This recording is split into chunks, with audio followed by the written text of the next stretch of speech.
இருந்தாங்க. ஒரு நாள் அந்த காட்டுல கருமேகங்கள் சூழ்ந்து ஜோரா மழை பெஞ்சது.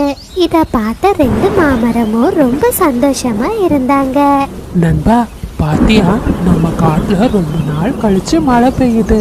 நம்ம வேர்கள் ரொம்ப குளுமையா இருக்கு. ஆமாமா, நீ சரியா சொன்ன. அநேகமா இந்த மழைக்காலம் முடிஞ்சு வர்ற வசந்த காலத்துல நாம பூக்களை பூக்க ஆரம்பிச்சிடுவோம்னு நினைக்கிறேன். ஆகா, நீ சொல்றது கேக்குறதுக்கே ரொம்ப சந்தோஷமா இருக்கு. நாம பூக்கள் பூத்துட்டோம்னா அதுக்கப்புறமா கனிகளை கொடுக்க ஆரம்பிச்சிடுவோம்.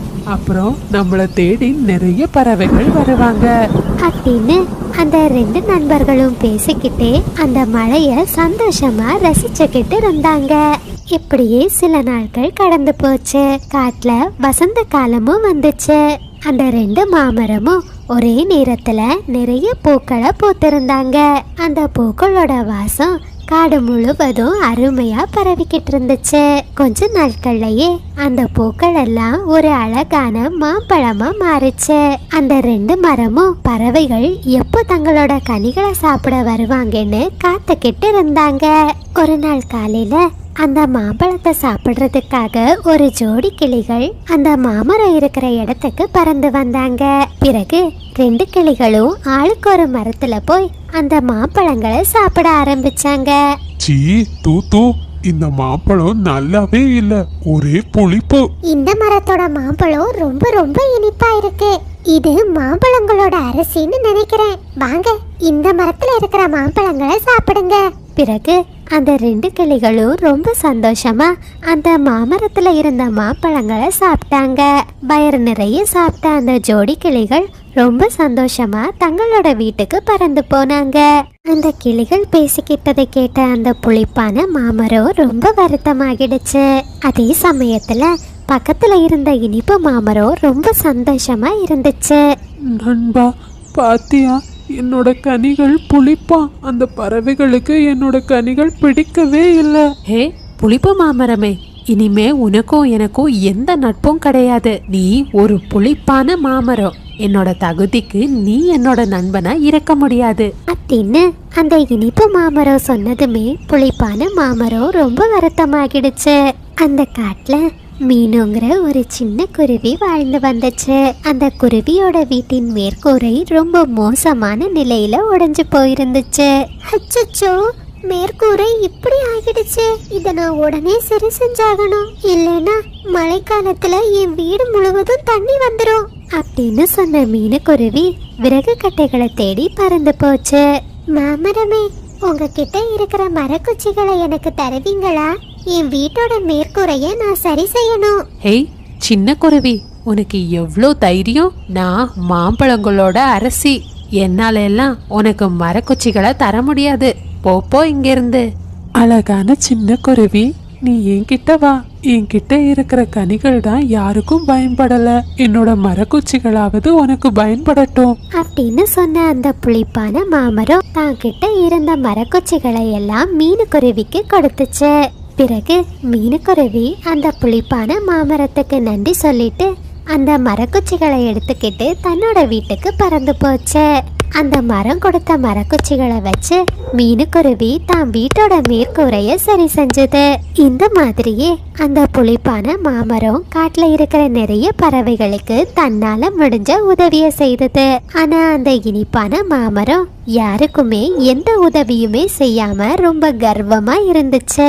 ஒரு நாள் அந்த இனிப்பு மாமரத்தை பத்தி கேள்விப்பட்ட ராணிங்கிற காகம் அந்த மரத்தோட பக்கத்துல வந்துச்சு. ஆகா, நீங்க பாக்குறதுக்கு எவ்வளவு அழகா இருக்கீங்க தெரியுமா? உங்களை பத்தி தான் காட்டுல இருக்கிற எல்லா பறவைகளும் பேசிக்கிறாங்க. ஏ காகமே, அதெல்லாம் எனக்கு தெரியும். இப்ப நீ எதுக்காக என்கிட்ட வந்திருக்க? நான் என்னோட அம்மாவின் காட்டுக்கு போறேன். உங்க அம்மாவுக்கு உங்களோட பெருமைய சொல்லி உங்க மாம்பழங்களையும் கொடுக்கலான்னு நினைக்கிறேன். நீங்க கொஞ்சம் மாம்பழங்களை தந்தீங்கன்னா நான் என் அம்மாவோட காட்டுக்கு போவேன். அதனால என்ன காகமே, தாராளமா தரேன். என்ன பத்தியும் என் பெருமைய பத்தி உன் அம்மாவோட காடு முழுவதும் நீ சொல்லு அப்படின்னு சொல்லிட்டு அந்த கர்வமான மாமரம் ஒரு கூடை நிறைய பழத்தை ராணி காகத்துக்கு கொடுத்துச்சு. அதை வாங்கின ராணி காகம் ரொம்ப சந்தோஷமா அங்கிருந்து பறந்து போச்சு. ஒரு நாள் அந்த காடு வழியா ஒரு மந்திர பறவை பறந்து வந்துச்சு. மாமரமே, நான் உனக்கு ஒரு வரத்தை தர விரும்புகிறேன். உனக்கு என்ன வரம் வேண்டுமோ நீ கேள். நீ கேட்கும் வரத்தை நான் கொடுக்கிறேன். மந்திர பறவையே, நீ சொல்றது உண்மையா? நான் கேக்குற வரத்தை நீ கொடுப்பியா? நிச்சயமாக கொடுக்கிறேன். உனக்கு என்ன வரம் வேண்டுமோ தாராளமாக கேள். மந்திர பறவையே, நீ என்கிட்ட இருக்கிற மாம்பழங்களை எல்லாம் தங்க மாம்பழமா மாத்து. அப்பதான் என்னோட புகழ் காடு முழுவதும் பரவும். தங்க மாம்பழம் தான் இந்த காட்டிலேயே ஒரு அதிசயமான மாம்பழமா இருக்கணும். மாமரமே, நான் சொல்றத கேளு. இது விபரீதமான ஆசை. இதனால உன் உயிருக்கே ஆபத்து வரலாம். ஹே, வாய மூடு முட்டாள் மரமே. எல்லாரும் என்ன பத்தி மட்டும்தான் பேசணும். நான் தான் இந்த உலகத்திலேயே ஒரு அதிசயமான மரமா இருக்கணும். சரி மரமே, நீ கேட்கும் வரத்தை நான் உனக்கு கொடுக்கிறேன் அப்படின்னு சொன்ன அந்த மந்திர பறவை அந்த மாமரத்தின் மேல இருந்த எல்லா மாம்பழங்களையும் தங்க மாம்பழமா மாத்துச்சு. மாமரமே, உனக்கும் நான் ஒரு வரத்தை அளிக்க விரும்புகிறேன். உனக்கு என்ன வரம் வேண்டுமோ கேள். மற்ற பறவைகளோட பசிய போக்கணும்னு நான் விரும்புறேன். ஆனா என் பழத்தோட சுவை ரொம்ப புளிப்பா இருக்கு. நீங்க தயவு செஞ்சு என் பழத்தை இனிப்பானதா மாத்துவீங்களா?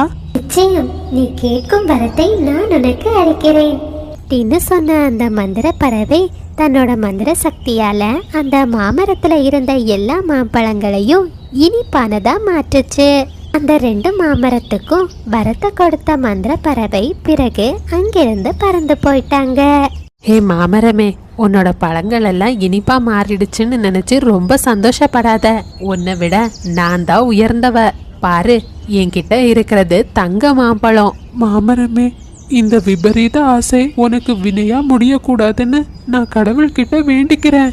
அந்த சமயத்துல ஒரு மரக்கிளையில உட்கார்ந்தபடியே மகிக்கழுகு ஓய்வெடுத்துக்கிட்டு இருந்துச்சு. இந்த நேரம் மகிக்கழுகோட பார்வை அந்த தங்க மாமரத்து மேல விழுந்துச்சு. ஆஹாஹா, ஒரு தங்க மாம்பழம் இருக்கே அப்படின்னு சொன்ன மகிக்கழுகு ஒரு கம்பை எடுத்து அந்த மரத்துல இருந்த எல்லா மாம்பழங்களையும் பறிச்சு கீழே போட்டுச்சு. அந்த தங்க மாம்பழங்களை எல்லாம் ஒரு கூடையில போட்டு மார்க்கெட்டை நோக்கி பறந்து போச்சு. ஒரு பெரிய தங்க வியாபாரி மகிக்கழுகு கிட்ட இருந்த எல்லா தங்க மாம்பழங்களையும் வாங்கிக்கிட்டு அதுக்கு ஈடா நிறைய பணத்தை கழுகுக்கு கொடுத்தாங்க. அந்த பணத்தை வச்சு மகிக்கழுகு ஒரு பெரிய வீட்டை வாங்குச்சு. அந்த வீட்ல மகிக்கழுகு ரொம்ப வசதியாகவும் சந்தோஷமாகவும் இருந்துச்சு. ஒரு நாள் அந்த கழுகு கையில ஒரு கோடாரியை எடுத்துக்கிட்டு அந்த மாமரத்தோட பக்கத்துல வந்தாரு. அப்படி வந்த மகிக்கழுகு ரொம்ப வேகமா அந்த மாமரத்தை வெட்ட ஆரம்பிச்சது. ஏ கழுகு, என்ன இது? என்கிட்ட இருந்த எல்லா தங்க மாம்பழத்தையும் நீ எடுத்துட்டியே, அப்புறம் எதுக்காக என்ன வெட்டுற? ஹே மாமரமே, என்ன முட்டாள்னு நினைச்சியா? இந்த காட்டிலேயே நான் மட்டும்தான் பணக்காரனா இருக்கணும். நீ மறுபடியும் தங்க மாம்பழங்களை கொடுக்க ஆரம்பிச்சா அதை வச்சு மற்ற பறவைகளும் பணக்காரங்களாகிடுவாங்க. அதனால தான் நான் உன்னை வெட்ட போறேன் அப்படின்னு சொன்ன மகிக்கழுகு அந்த மாமரம் எவ்வளோ கெஞ்சியும் கேட்காம அந்த மாமரத்தை 2 துண்டுகளா வெட்டி போட்டுடுச்சு. பேருக்கும் புகழுக்கும் ஆசைப்பட்ட அந்த கர்வம் கொண்ட மாமரம் அந்த இடத்துலயே பரிதாபமா இறந்து போயிடுச்சு.